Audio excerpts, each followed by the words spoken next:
Dengue নিয়ন্ত্রণে সরকারি বেসরকারি সংস্থা ও ব্যক্তি পর্যায়ে সমন্বিত পদক্ষেপের বিকল্প নেই বলে জানিয়েছেন স্বাস্থ্য অধিদপ্তরের নবনিযুক্ত মহাপরিচালক অধ্যাপক ডাক্তার আবু জাফর।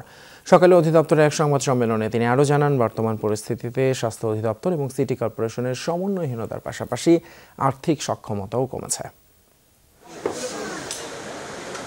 স্বাস্থ্য অধিদপ্তরের হিসেবে ডেঙ্গুতে চলতি বছর আক্রান্ত ও মৃত্যু সবচেয়ে বেশি ঢাকা বিভাগে। বছর জুড়ে আক্রান্ত হয়েছে 92,351 জন, প্রাণ গেছে 494 জনের, যাদের 339 জনই আক্রান্ত হন ঢাকা বিভাগে।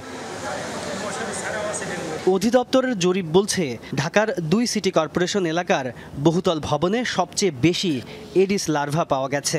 মহাপরিচালক বলেন, ডেঙ্গু প্রতিরোধে জনসচেতনতা আর সমন্বিত উদ্যোগের কোনো বিকল্প নেই। আপনারা জানেন ঢাকা সিটি মর্টালিটি রেট এবং আক্রমণ রোগীদের সংখ্যাও বেশি ঢাকায়। তো সেটার ওনারা বিশ্লেষণ করেছে, ঘনবসতি ঢাকা বিভিন্ন কারণ, মাল্টি স্টোরেড বিল্ডিং বা বিভিন্ন জায়গায় পানি জমে থাকা, ইভেন ফুলের টপ শুধু না, যেগুলো গাছ যেমন ডগা থাকে এর মধ্যে পানি জমে থাকে, এর মধ্যেও কিন্তু আসতে পারে। হাসপাতালগুলো অধিদপ্তরকে জানিয়েছে, এখনও আক্রান্তরা দেরিতে হাসপাতালে আসছেন, এজন্য মৃত্যুহারও কমছে না। তবে চিকিৎসায় কোনো অনিয়ম পাওয়া গেলে হাসপাতালের বিরুদ্ধে ব্যবস্থার কথা জানান নবনিযুক্ত মহাপরিচালক।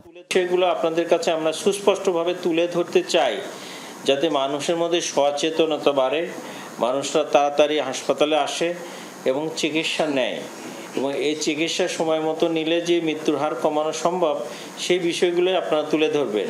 সংবাদ সম্মেলনে আরও জানানো হয়, এবছর এখন পর্যন্ত 67 জন চিকুনগুনিয়া ও 11 জন জিকা ভাইরাসে আক্রান্ত হয়েছেন। ঢাকা সিটি কর্পোরেশনে যারা মারা যাচ্ছে। তাজনুর ইসলাম, যমুনা নিউজ, ঢাকা।